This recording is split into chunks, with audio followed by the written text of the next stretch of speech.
اصل میں ہم نے سیرت کے اندر یوم جمعہ کے حوالے سے ابھی تک کوئی بات نہیں کی تھی، اور کل جمعے کا دن بھی گزرا تھا، تو ہم نے سوچا کہ سیرت النبی کے حوالے سے یا نبی علیہ السلام کی احادیث کے حوالے سے جمعے کے جو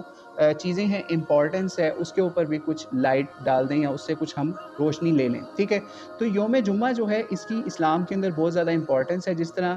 جیوز اور کرسچنس کے ہاں سیٹرڈے اور سنڈے کی ہے، یعنی جیوز سیٹرڈے کا کو دن کرتے ہیں اپنا عبادت کا، اور جو کرسچنز ہیں وہ سنڈے کو کرتے ہیں، لیکن یہ اصل میں تھا فرائیڈے کا ہی دن، ٹھیک ہے؟ تو لیکن اللہ تعالیٰ نے اس مسلمانوں کو اسلام کے ذریعے سے جمعے کے اوپر جمع کر دیا دوبارہ سے، اور جمعہ جو ہے مسلمانوں کی سمجھ لیجئے سوشل، پولیٹیکل اور ریلیجیس گیدرنگ ہوتی ہے ہر ویکنڈ کے اوپر، ٹھیک ہے؟ تو یہ اللہ تعالیٰ نے مسلمانوں کے لیے اس لیے بھی رکھا کہ تاکہ حکومت کے معاملات کے حوالے سے حکومت کا جو بھی نمائندہ ہو یا ان کی طرف سے مقرر کردہ خطیب ہو یا پھر جو بھی ہو اس علاقے کا امیر، وہ مسلمانوں کو لیڈ کرے اور ان کو مختلف معاملات کو ایڈریس کرے۔ اس سے یہ بھی پتہ چلتا ہے تاکہ حکومت کو عام مسلمانوں تک رسائی اور عام مسلمانوں کو حکومت کو دیکھنے کی بھی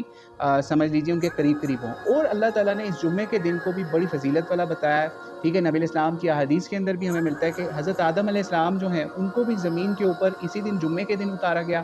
ان کی وفات بھی اسی دن ہوئی، ٹھیک ہے؟ تو اور اس کے علاوہ جمعے کو باقی دنوں کا سردار بھی کہا جاتا ہے، ٹھیک ہے؟ پھر اسی طریقے سے جمعے کے حوالے سے اتنی احادیث ملتی ہیں اس حوالے سے بھی کہ جمعے کے اندر اللہ تعالیٰ نے اسپیشلی ایک گفٹ دیا ہے مسلمانوں کو کہ ایک خاص ساتھ یا ایک گھڑی یا ایک وقت ہے کہ اگر کوئی مسلمان نماز میں کھڑا ہوا ہے یا نماز میں یا ویسے دعا کرتا ہے اللہ تعالیٰ کے سامنے، اس پورے دن کے اندر ایک خاص گھڑی ہے تو یا خاص وقت ہے، تو اللہ تعالیٰ اس کی وہ دعا لازمی قبول کر لیتا ہے۔ اور اس کے اوپر مختلف صحابہ کے مختلف اقوال ملتے ہیں، کچھ کہتے ہیں جمعے کے دو خطبوں کے درمیان ہے وہ ٹائم، کچھ کے مطابق جو ہے جمعے کی نماز سے عصر مغرب تک کے درمیان ہے ٹائم، کچھ کے مطابق مغرب سے پہلے جو لاسٹ ٹائم ہوتے ہیں نا جب سورج غروب ہونے والا ہوتا ہے اس سے کچھ پہلے کا ٹائم ہے۔ تو مختلف صحابہ کے مختلف اقوال ملتے ہیں، لیکن یہ زیادہ جو ہمیں ملتا ہے وہ یہی ہے کہ عصر سے مغرب کے دوران جو ٹائم ہوتا ہے نا وہ بہت امپورٹنٹ ہے جمعے کے دن۔ اس کے اندر ہمیں اللہ تعالیٰ کا کثرت سے ذکر کرنا چاہیے، دعائیں کرنی چاہیے، اور اگر آپ کی کوئی دعا قبول نہیں ہو رہی تو ان ٹائموں کے اوپر لازمی مانگیں، تو انشاءاللہ اللہ تعالیٰ اس کو قبول بھی کرے گا، ٹھیک ہے؟ تو یہ بھی ہمیں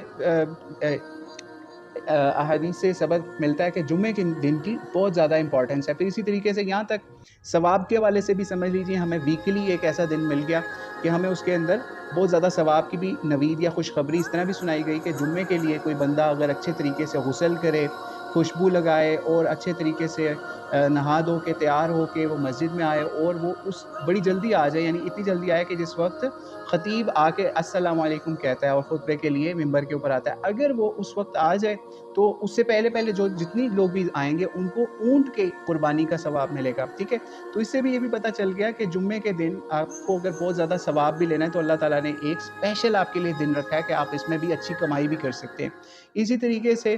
ان کچھ احادیث کے اندر یہاں تک ہے کہ جمعے کے دن جو بندہ لوگوں کو تنگ نہ کرے، یعنی تنگ اس حوالے سے کہ مسجد میں جائے اور صفیں نہ پھلانگے، جو عورتیں ہیں ان کو تو شاید یہ بات نہیں پتہ ہوگی، لیکن مرد اکثر جو صفیں بنا کے بیٹھے ہوتے ہیں جمعے کے خطبے میں پہلے سے آئے ہوتے ہیں اور ثواب زیادہ لے کے بیٹھے ہوتے ہیں، اور کوئی اینڈ میں آ جائے، بعد میں آ جائے اور وہ صفوں کو کراس کرتا ہوا یا ان لوگوں کو تنگ کرتا ہوا آگے آنے کی کوشش کرے تو لوگوں کو تکلیف ہوتی ہے۔ تو اگر کوئی یہ کام بھی نہ کرے اور غسل بھی کر کے آئے اور بہت اچھے طریقے سے خوشبو، یہ سارے کام جو بھی ہم پہلے بتا چکے، اگر وہ اس طریقے سے آئے پورے اہتمام کے ساتھ تو اللہ تعالیٰ اس کے ایک جمعے سے دوسرے جمعے کے گناہوں کو بھی معاف فرما دیتے ہیں، اور علماء نے کہا کہ وہ گناہ صغیرہ کی بات ہو رہی ہے، ٹھیک ہے؟ تو اس سے ہمیں پتہ چلتا ہے کہ جمعے کے دن کی سیرت النبی سے یا نبی علیہ السلام کی احادیث سے یا قرآن پاک سے ہمیں بہت زیادہ امپورٹنس ملتی ہے، اسی لیے سورہ جمعہ کے اندر بھی اسپیشلی مسلمانوں کو اس پہ بہت زیادہ فوکس بھی کروایا گیا، اور ایون اس میں تجارت سے بھی منع کر دیا گیا، بلکہ یہ بھی ہمیں اکثر روایات میں ملتا ہے کہ یہ سورہ جمعہ کی وہ آیات جن کے اندر تجارت سے منع کرنے کے حوالے سے بھی آیا کہ جمعے کے دن اس وقت تجارت نہیں کرنی جب جمعے کی